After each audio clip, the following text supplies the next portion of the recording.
members at this point. Ken Corla, I wish to thank all the deputies who have spoken today from such a vast array of positions on this vitally important topic. Ken Corla, the Apple case has been a high-profile, long-running case, and I'm glad we had the opportunity to discuss it at some length in the House today, and I think it was very pertinent that we did so. We've heard today from deputies addressing the history of the case, the reasons behind taking this case, the changed approach to corporate taxation since the timeframe the case relates to, and of course what comes next now that the judgment has issued. I will touch on all these points again now. My colleague Minister Chambers has already laid out the context of this case. Last week's judgment from the Court of Justice of the European Union was the final stage in a complex process that has been underway since 2016. Minister Chambers laid it out in quite some detail, so I am loath to repeat it, but I was taken, of course, Ken Corla, when Deputy Tobin cited the Minister's departure and then proceeded to depart himself 2 minutes later after giving out about it. A mild irony that wasn't lost on me. But in all seriousness, Ken Corla, it is also important that I reiterate that this case involved an issue that is now of historical relevance only. The revenue opinions at the heart of the case date back to 1991 and 2007 and are no longer in force, and Ireland has already introduced changes to the law regarding corporate residence rules and the attribution of profits to branches of non-resident companies operating in the state. These decisions were made by the government of the day, not by opposition members, despite their claims. However, Ken Corla, as has been discussed at length and has been laid out, in order to comply with the 2016 decision, the alleged state aid was placed by Apple into an escrow fund, with the proceeds to be released only when there has been a final determination in the European courts.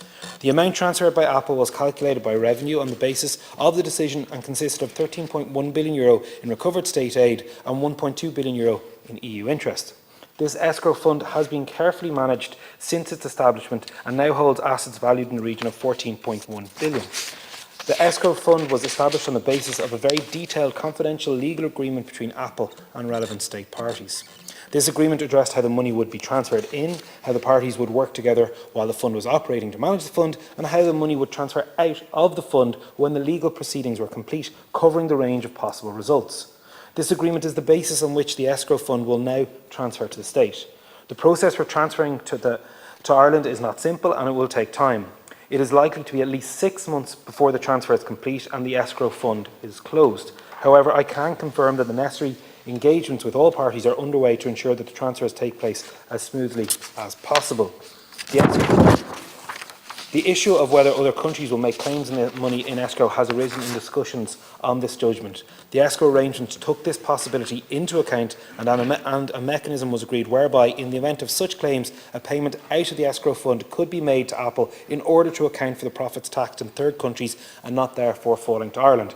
The making of these adjustments was not dependent on the outcome of the legal proceedings in the European courts, and so could proceed ahead of any final determination. Such third country adjustments have taken place on 2 occasions since the establishment of the fund.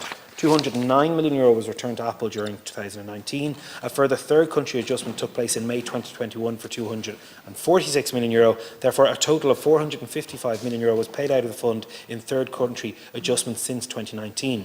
As has been stated by Minister Chambers, we are not currently aware of any further claims which could arise if third countries claims that taxes were due by these companies in those jurisdictions. Ken Corla, another key focus on commentary on the CJEU result has been what will be done with the money when it is transferred to the Exchequer. We have heard a number of suggestions in the media and indeed today. In fact, many politicians had this money spent time and time again over the past few years. Every time something needed to be paid for, let's use the Apple money. But as I have said, it will take several months for Ireland to receive this money, and so the parameters for Budget 2025 remain unchanged from those set out in the summer economic statement. However, let me come clear. This is a once-off payment, and it should not, will not, and simply cannot be used to fund day-to-day spending. We need to be clear here with the Irish people. We can only spend this money once, and we must be responsible and targeted on how we spend it. We must use this money to benefit the people of Ireland, to benefit the Irish people, our country, our economy and our future. There is no doubt about that. I must pay credit, Ken Corla, however, to each of the deputies, not all of them, but each of the deputies who stood up and said they were not going to list off a shopping list of demands and desires before proceeding to list off a shopping list of exactly how this money should be spent, largely in their own constituencies. I will pay credit particularly those deputies, such as Deputy McSharry and Deputy Fitzmaurice, who of course rightly identified that infrastructure is key to this. Ken Corla, we will use this money in a targeted way. to improve our country for the long term, to improve our infrastructure, to build more homes while protecting the economy. Before I conclude though, Corla, I do want to say a few words about international taxation more generally. The framework for international taxation has changed significantly in the last decade. Ireland is an active participant in international tax discussions and has also made necessary changes to its taxation regime as international tax rules have developed over time. We have seen Minister Paschal Donoghue show great leadership on this issue through his role as President of the Eurogroup, but also as an individual government minister, and this has been of massive benefit to Ireland and our wider economy. I also must add that it cannot and should not get lost in the discussion that when we're talking about multinationals in Ireland who pay corporation tax, like Apple, that tens of thousands of people in this country every single day wake up and go to work at these firms. They rely on these firms to support their families, to contribute to their local economy, and let's not forget that many of these firms are based outside of Dublin, and they are crucial and vital to their local community, and every single job in these multinationals leads to at least 3 other jobs in those communities. Let's not lose that sight of that in this discussion or any wider discussions of the importance of this sector to our economy.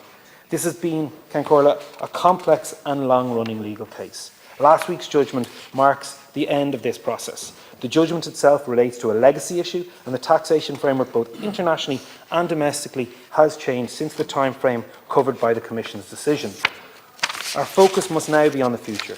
Work is underway to prepare for the transfers of the funds from escrow to Ireland, and I know that the Taoiseach and the leaders of this government have already begun the process of deciding how and when these monies will be spent. Many deputies have said that this needs to wait until after a general election. Corla, I don't know the general election date. You don't know the general election date. The general election will happen when it will happen. The budget will happen on the 1st of October. This money will be received within the next 6 months, and we will have lengthy and multiple debates in this chamber, on the airwaves and everywhere in between on how these monies should be spent. But I will conclude on a word of caution. As I said, this money can be spent once. It cannot be the solution to every hot topic that comes up in a constituency clinic, on social media, on the radio, or under questions to promise legislation. Now is a time for prudence, it's a time for common sense, and I absolutely fundamentally believe that is what we'll see going forward in the delivery of these funds to be vitally used for the delivery and protection of our people. Gurmagat.